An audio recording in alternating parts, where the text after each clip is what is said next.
The story takes place in the future, where strange creatures attack Earth. Life becomes so hard that humans move to mountaintops 8,000 meters above ground. Even there, the creatures follow them and are nearly impossible to kill. They have helmets that make them bulletproof. The story begins 3 years after the attack. Most cities are destroyed, and only a few people survive in the hills. One of them is a boy named Hunter. While walking outside, a creature senses his breathing, but Hunter quickly escapes back inside the boundary. This boundary keeps the creatures out because they can't climb higher. Hunter's father, Will, tries to protect his family. Since farming isn't possible in the mountains, he hunts animals like deer with his 2 friends for food. One night, Hunter struggles to breathe. Will uses a special filter to help him, but the filter is almost used up. Without it, Hunter won't survive. Will remembers a hospital in a place called Balder, where he hopes to find more filters. The journey to Balder is dangerous, but it's their only chance.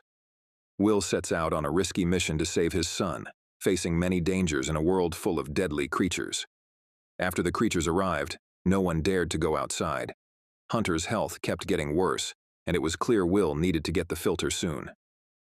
Seeing his son's condition, Will called Lena for help. Lena, a scientist with a PhD in physics, had been researching the creatures for 3 years. During her research, she discovered some weaknesses in the creatures. Will told her about the hospital in Balder and asked her to come along, as she understood the creatures well. However, Lena refused because of the danger. They were surrounded by creatures. After Will left, Lena worked on a special device that could detect creatures within half a kilometer. Later, she thought about her family, who she had lost during the first attack, and reconsidered her decision. The next morning, Will gathered weapons for his journey. His daughter, Katie, joined him, despite his objections, insisting on going along. To Will's surprise, Lena showed up, ready to help. Before leaving, Will assured Hunter he would bring back the medicine and return soon. The 3 then began their dangerous journey. Using Lena's device, they checked for nearby creatures before crossing the boundary. Finding none, they moved forward, determined to complete their mission. Would they succeed? Only time will tell. Will and the group were heading toward a mine since it was the only way to go down safely. After traveling a long distance, Lena's device suddenly detected a creature nearby, just half a kilometer away. In a panic, Katie ran up, while Lena and Will rushed to the elevator. Will frantically worked to get the elevator running as Katie and Lena tried to hold off the creature. Katie spotted the creature and fired at it, but the attack had no effect, not even a scratch.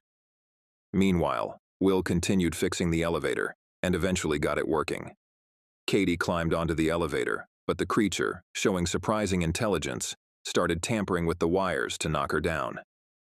Katie, who was very high up, made a daring jump to reach the others. However, the creature shook the wires again, causing the elevator to detach and crash down.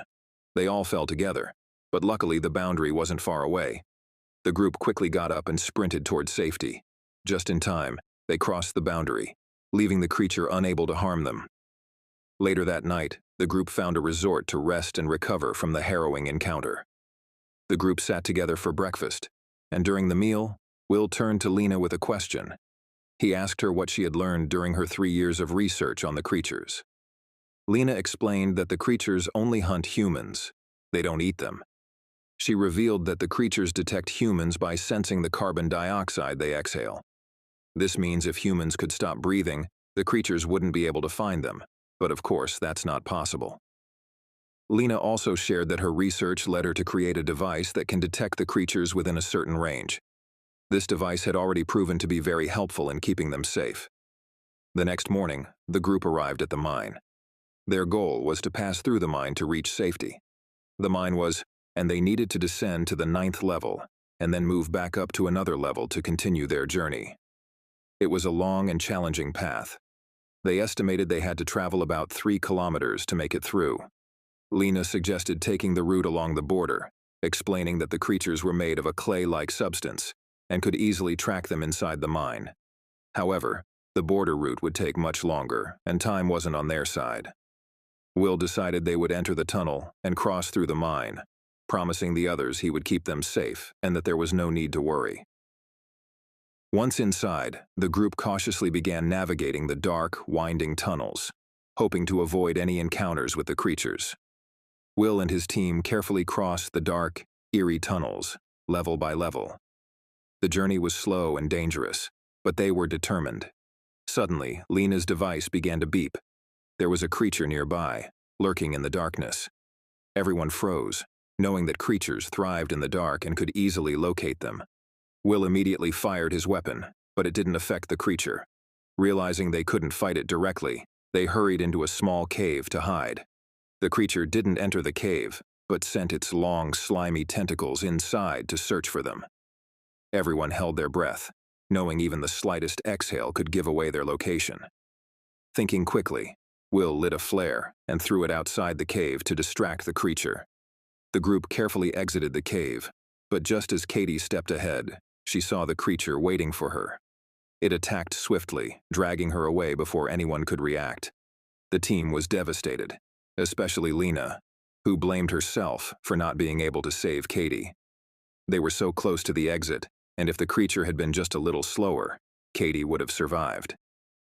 Despite their grief, Will and Lena pressed on, knowing they couldn't afford to stop. Eventually, they stumbled upon a small abandoned house with a van parked outside. Inside the house, Will found some food stored in a microwave-like device. Exhausted and starving, they ate with gratitude, feeling lucky to have found shelter and food for the night. As they rested, Will asked Lena about her research and her claim that she could create a weapon to defeat the creatures. Lena admitted that she hadn't yet figured out what the creatures' shields were made of. She had tested every type of bullet, but none could penetrate the shields. However, she was confident she could make progress if she reached her lab, which had the necessary equipment.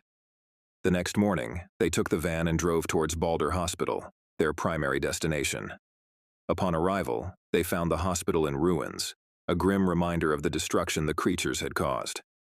Will quickly located the filter they needed to save his son and packed it securely. Just as they prepared to leave, the creatures attacked.